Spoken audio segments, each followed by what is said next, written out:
Dictation शुरू होगी 3 second बाद। अध्यक्ष महोदय, गांधी जी ने सभी राजनीतिक कैदियों को सलाह दी थी कि उन्हें आदर्श कैदी के रूप में व्यवहार करना चाहिए, परंतु लेखक के विचार में वे स्वयं भी आदर्श कैदी नहीं थे। इस शताब्दी के पहले 2 दशकों में भारत की जेल हमारी संकल्पनाओं के नर्क से काफ़ी मिलती जुलती थी। खाना, कपड़े, रहने के हालात, सफाई व्यवस्था और इन सबसे बढ़कर कैदियों के प्रति अधिकारियों का रवैया सभ्य स्तर से काफ़ी नीचे था।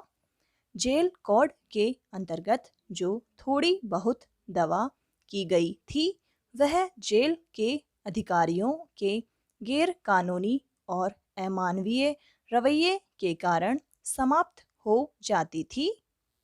राजनीतिक कैदी यह कार्य अपने ऊपर स्वयं लाद देते थे और स्वेच्छा से तकलीफें उठाकर अधिकारियों के विरुद्ध कठिनाइयां उत्पन्न करते थे, ताकि सरकार को मजबूरन जेल के हालात में सुधार करना पड़े। गैर कानूनी ढंग से कैदियों को पीटना और क्रूर यातनाएं देना एक आम बात थी। मारपीट से कैदियों की मृत्यु हो जाना कोई असाधारण बात न थी। जेल के कर्मचारियों में भ्रष्टाचार सामान्य रूप से फैला हुआ था। सच्चा और ईमानदार जेल अधीक्षक शायद ही कहीं हो।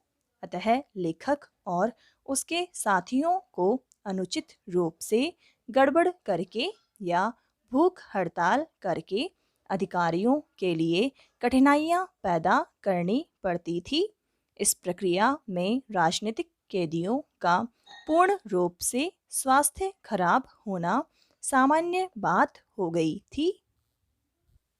इस प्रकार विश्व युद्ध के दौरान जेलों की हालत में कुछ सुधार हुआ, क्योंकि उस समय विभिन्न जेलों में बड़ी संख्या में राजनीतिक कैदी रखे गए थे।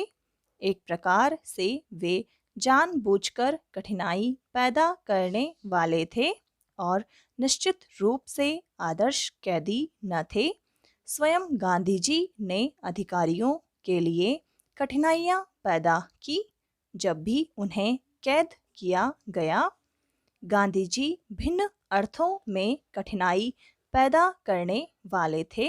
जब भी उनको जेल में रखा गया, वे जेल में आने के तत्काल बाद सरकार को मुख्य रूप से राजनीतिक मामलों पर, परंतु प्राय जेल के हालात पर भी पत्र लिखने शुरू कर देते। जब 9 अगस्त 1942 को उनको गिरफ्तार किया गया, तो उनको पूना के निकट आगा खां महल में ले जाया गया और उनके अन्य साथियों, कार्यकारिणी समिति के सदस्यों को अहमदाबाद के किले में नज़रबंदी के लिए ले जाया गया।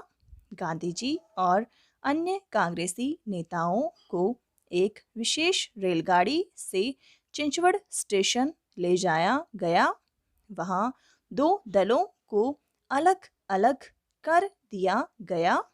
गांधी जी आगा खां महल में 9 अगस्त को सवेरे पहुंचे। कांग्रेस जनों को अपनी अंतिम सलाह उन्होंने प्यारेलाल को इस प्रकार लिखाई थी। अहिंसा में विश्वास रखने वाले स्वतंत्रता के हर सिपाही को चाहिए कि वह करो या मरो का नारा लिखे और इसे अपने कपड़ों पर लगा ले, ताकि यह सत्याग्रह में उसकी मृत्यु हो जाए तो उसे सत्याग्रही और अहिंसा में विश्वास रखने वाले के रूप में पहचान लिया जाए। देश के नाम उनके ये अंतिम अनुदेश थे। अध्यक्ष महोदय, अब हम उनके जेल जीवन की चर्चा करेंगे। महानिरीक्षक जेल के प्रशासनिक नियंत्रण में महल को जेल घोषित कर दिया गया था। जेल में उनके साथी थे महादेव देसाई, मीराबेन और सरोजिनी नायडू। एक दो दिन बाद इस दल में कस्तूरबा भी शामिल हो गई, क्योंकि एक सार्वजनिक सभा में भाषण करने के कारण उन्हें गिरफ्तार कर लिया गया था। उसी दिन 9 अगस्त को गांधी जी ने वायसराय को एक पत्र लिखा और एक अन्य पत्र बम्बई के गवर्नर को लिखा। उन्होंने 9 तारीख को सरकार द्वारा जारी किए गए प्रस्ताव का उल्लेख किया और कहा कि इसमें सरासर झूठी बातें दी गई हैं। भारत सरकार प्रस्ताव में कांग्रेस के और उनके विरुद्ध झूठे आरोप लगाए जाने का उन्होंने विरोध किया। उन्होंने एक सत्याग्रही के साथ अनुचित व्यवहार किए जाने के लिए भी विरोध प्रकट किया। उन्होंने गवर्नर को याद दिलाया कि इस बार आंदोलन में अपने आप को गिरफ्तार कराने का कार्यक्रम नहीं रखा गया, बल्कि सत्याग्रही गिरफ्तारी से बचने का भी प्रयत्न कर सकता है, चूंकि वह अहिंसा में विश्वास रखता है। इसलिए उस पर हमला नहीं किया जाना चाहिए और उसके साथ धक्का मुक्की नहीं की जानी चाहिए। उन्होंने यह भी उल्लेख किया कि जेल अधीक्षक ने उन्हें सूचित किया था कि उन्हें समाचार पत्र नहीं दिए जाएंगे, परंतु सरकार के विरुद्ध वास्तविक आक्रमण हुआ। उनके 14 तारीख के वायसराय को लिखे गए पत्र द्वारा उन्होंने सरकार के प्रस्ताव के भिन्न उपबंधों का विश्लेषण किया और आरोप लगाया कि इसमें तथ्यों को तोड़ा मरोड़ा गया है और यह कांग्रेस के विरुद्ध झूठे आरोपों से पूर्ण है। उन्होंने कहा कि आंदोलन का उद्देश्य यह था कि लोगों में त्याग की इतनी अधिक भावना जागृत की जाएगी कि सबका ध्यान इधर आकर्षित हो।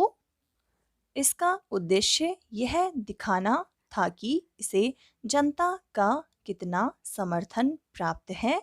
वायसराय के विरुद्ध यह शिकायत थी कि कांग्रेस पर प्रहार करने से पहले सरकार को अथवा वायसराय को उनके पत्र की प्रतीक्षा करनी चाहिए थी।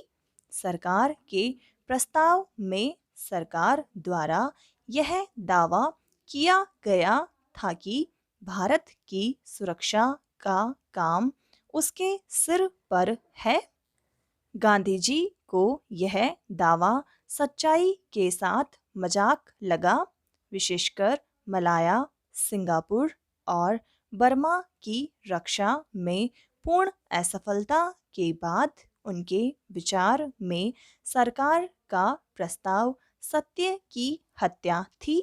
वायसराय ने केवल एक वाक्य में इसका एक कटु उत्तर दिया। इसके बाद महादेव देसाई की अचानक मृत्यु हो गई, जो कि गांधी जी के सबसे अधिक वफादार सहायक और सचिव थे। भारत में यह माना जाता था कि उनकी मृत्यु के बाद गांधी जी ने महानिरीक्षक को एक संदेश दिया कि इसे एक्सप्रेस तार द्वारा भेज दिया जाए।